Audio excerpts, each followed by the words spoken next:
تو یہ ساری پروسیڈنگ ختم ہو جائیں گی جب تک کہ کوئی اور ادارہ اپنی پروسیڈنگ سٹارٹ نہ کرے. اور پھر اس کیس میں کوئی نہ شواہد ہے نہ کوئی ایویڈنس ہے اور شار و خرجمند کا فیصلہ سوائے ایک ہینڈ پکڈ جج کے اور کچھ بھی نہیں ہو سکتا. بدقسمتی سے یہ اڈیالہ جیل کا ٹرائل ہو یا ضمانتوں کے فیصلے ہوں، یہ کمپرومائز ججز کے ذریعے یہاں سے فیصلے لیے جاتے ہیں. اس کے پیچھے یہ ہمارے ملک کی اسٹیبلشمنٹ اور ہمارے ملک کی ایجنسیز اور یہ کٹ پتلی لوگ ملوث ہوتے ہیں اور ان کے ذریعے مینیج جج کو پہلے جج کمپرومائز کیا جاتا ہے اور اس کے ذریعے پھر فیصلے لیے جاتے ہیں. اور یہی سچویشن باقی رانا آصف کے متعلق بھی ہے جو القادر کیس کا ٹرسٹ کا کیس چلا رہا ہے.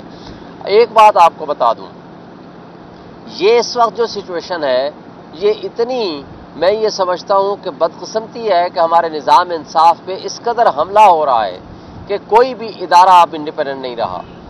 یہ ہی شار و خرچمند ہے جس نے عدت کیس میں 6 مہینے کیس سننے کے بعد جس دن فیصلہ سنانا تھا خط لکھ دیا چیف جسٹس کو کہ جناب یہ کیس ٹرانسفر کر دیا جائے تو کیسا ہوگا، یا میں سنوں یا نہ سنوں. اور چیف جسٹس صاحب نے ہمارے سنے بغیر، ہمارا انپوٹ لیے بغیر انہوں نے ان کو اپلیکیشن ایکسیپٹ کر لی. یعنی جو 6 مہینے کیس کو چلاتے رہے مقصد صرف یہ تھا کہ کسی طریقے سے ان کو جیل میں رکھا جا سکے. جو ہی وہ کیس کا فیصلہ آیا کسی انڈیپینڈنٹ جج کے پاس یا جب بحث ہوئی تو ان کو پھر وہ بری و ذمہ ہو گئے، وہ کیس ہی ختم ہو گیا. تو جو 7 مہینے 8 مہینے جیل میں رکھا جس میں یہ شار و خرجمند رسپانسیبل تھا تو اس کی ذمہ دار کون ہوگا؟ کسی بھی شہری کو ایک دن کے لیے بھی جیل میں رکھنا without due process of law یہ انلیگل اینڈ انکانسٹیٹیوشنل ہے. اور جس انداز سے میں یہ سمجھتا ہوں کہ اب قاضی عیسیٰ صاحب کیسز کو سن رہے ہیں وہ ناانصافی کی بدترین مثالیں قائم کر رہے ہیں. اور نہ صرف وہ ناانصافی کی مثالیں قائم کر رہے ہیں بلکہ پاکستان کی تاریخ میں آج تک جتنے چیف جسٹسز گزرے ہیں یا سپریم کورٹ کے ججز گزرے ہیں ان کی تاریخ لکھی جا رہی ہے. اور ان کی تاریخ ان ناکام یا سیاہ ترین کارنامے یا وہ غلط فیصلے ہیں جو ججز کے ان میں سب سے لویسٹ اگر کوئی فیصلہ تصور کیا جائے گا تو وہ قاضی عیسیٰ کا تصور کیا جائے گا. اور آج جو کچھ انہوں نے الیکشن ٹریبونلز کے متعلق فیصلہ دیا ہے تو مجھے بتائیں کہ اگر آپ کے پاس پچھلے 8 مہینے سے ایک پٹیشن پینڈنگ ہے جوڈیشل کمیشن بنانے کی اور فارم 45 اور 46 47 کی آڈٹ کرانے کی، آپ نے ایک تاریخ نہیں لگائی، لیکن آپ کو جلدی ہے وہ فیصلے کرنے کی تاکہ ایسے فیصلے کے ذریعے آپ اپنے ایکسٹینشن کی راہ کو متعین کر سکیں اور راہ کو بہتر کر سکیں تاکہ آپ کے لیے وہ 68 ایئرز والا وہ غیر آئینی عدالت بنے جس کے آپ سربراہ بن جائیں. اس کے لیے آپ نے آج 63A کی پٹیشن بھی لگائی ہے. اسی کی خاطر یہ الیکشن ٹریبونل کا بھی فیصلہ دیا ہے، اسی کی خاطر آپ نے ریکاؤنٹنگ کے بھی فیصلے دیے ہیں، اسی کی خاطر آپ نے ہم سے بلے کا نشان بھی چھینا ہے، اسی کی خاطر نواز شریف کی تاحیات نااہلی کو بھی ختم کیا ہے اور اسی کی خاطر انہی کرپٹ ریٹرننگ آفیسرز کے ذریعے ہمارے الیکشنز کرانے کا بھی فیصلہ دیا ہے. اس کے علاوہ بے شمار فیصلے ہیں جو یہ تاریخ لکھ رہی ہے جو آپ کو سیاہ ترین الفاظ میں یاد رکھیں گی. آگے نعیم صاحب بات کریں گے. آپ پڑھنے کو بسم اللہ الرحمن الرحیم. دیکھیں آج بڑی افسوسناک صورتحال ہے کہ توشہ خانہ کیس کے اندر خان صاحب اور بی بی صاحبہ کی ضمانتیں جو ہیں وہ عدالت نے مسترد کر دی ہیں. جہاں سزائیں دینی ہوں وہاں پر پوری رات 11-12 بجے تک ٹرائل جاری رہتے ہیں. اور اس توشہ خانہ کیس کے اندر ساری دنیا نے دیکھا کہ سرکار جو ہے جان بوجھ کر ڈیلے کر رہی تھی کہ میکسیمم ٹائم گین کیا جائے کہ عین موقع پر ضمانتیں خارج کی جائیں، پھر ادھر سے سپیڈ اس سے ٹرائل کے اندر لگائی جائے القادر ٹرسٹ کیس کے اندر، نئی سزا ہو جائے تب تک یہ ضمانتیں جو بھی ہم نے ڈیسیجن دینا ہے خارج بھی کرنی ہے تو پھر اوپر اگر جائیں گے بھی تو مقصد کیا ہے؟ مقصد صرف اور صرف خان صاحب اور بی بی صاحبہ کو اندر رکھنا. میں واضح کہنا چاہتا ہوں کہ توشہ خانہ کیس کے اندر احتساب عدالت کے جج اور چیف جسٹس عامر فاروق صاحب یہ 2 شخص جو ہیں ان دونوں نے قصور کیا اور ان دونوں نے انلیگل اریسٹ کروایا. یہ کیسے کروایا کہ خان صاحب اور بی بی صاحبہ کی طرف سے جو ایک پٹیشن دائر کی گئی تھی اسلام آباد ہائی کورٹ میں جو نوٹسز بھجوائے گئے تھے نیب کی طرف سے، ان نوٹسز کو چیلنج کیا گیا تھا، لیکن وہ 5 دفعہ لگانے کے باوجود اس پر سماعت چیف جسٹس عامر فاروق صاحب نے نہیں کی۔ پھر یہ کہتے ہیں جی کہ عامر فاروق صاحب کے بارے میں یا کسی جج کے بارے میں 5 دفعہ سماعت نہیں کی۔ پھر کیا کیا کہ جو احتساب عدالت کا جج ہے ان کے پاس ہم نے خان صاحب اور بی بی صاحبہ کی درخواستیں دی، پریریس بیلز فائل کی۔ اب پریریس بیلز جو ہوتی ہیں as a matter of right, اگر 302 کا معاملہ ہے نا، کسی بندے کو اگر آپ نے قتل کر دیا ہے، کوئی غداری کا مقدمہ ہے، کوئی مقدمہ ہے، تو as a matter of right آپ کو وہ مل جاتی ہیں، لیکن پریریس بیلز جو ہیں وہ نہیں ملی۔ ٹھیک ہے جی، انہوں نے کیا کیا کہ اس کے اندر نوٹسز فرما دیے۔ جب نوٹسز فرمائے ہیں تو نوٹسز کے درمیان ہی گرفتاری جو ہے وہ ڈال دی گئی، حالانکہ ایسا ممکن ہی نہیں ہے۔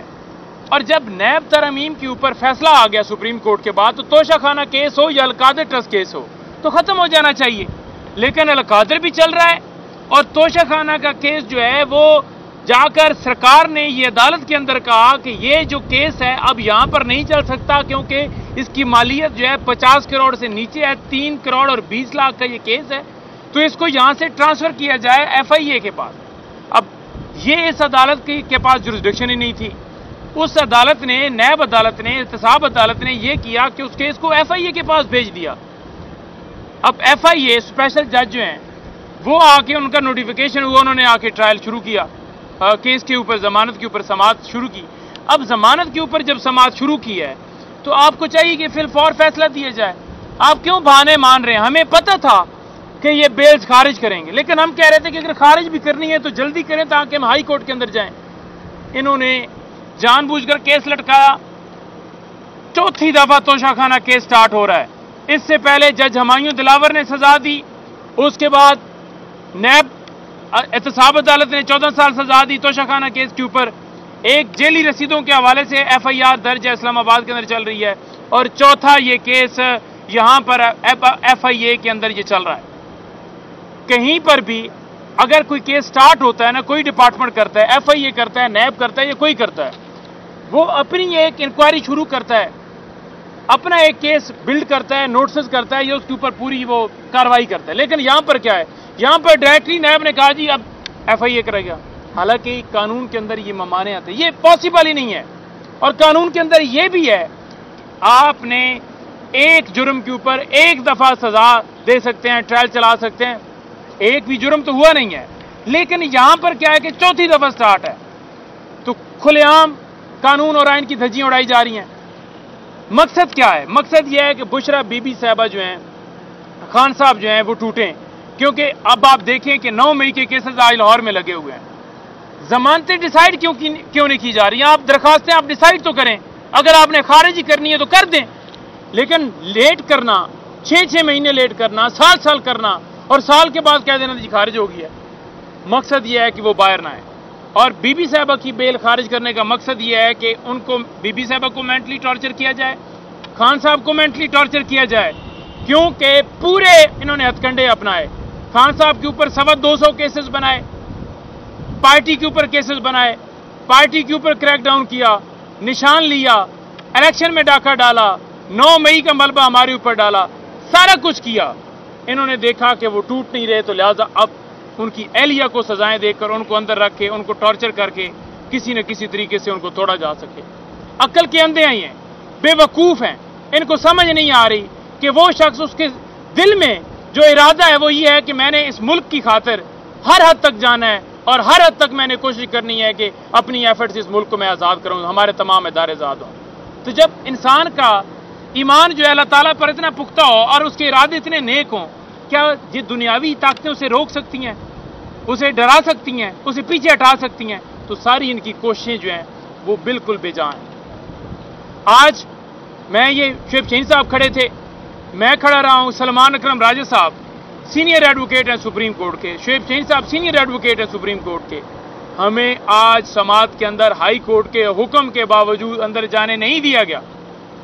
10:30 سے میں آیا کھڑا ہوں، کہا گیا جی اوپر سے حکم آتا ہے جی ہم آپ کو بھیجتے ہیں۔ ہائی کورٹ کے حکم کی وائلیشن کی گئی ہے، کمیشن جو ہے ہائی کورٹ نے اپوائنٹ کیا ہے اس وجہ سے کہ آپ نے جا کر ان کو جو ہرڈلز ہوتی ہیں اس کو سموتھ کروانا ہے۔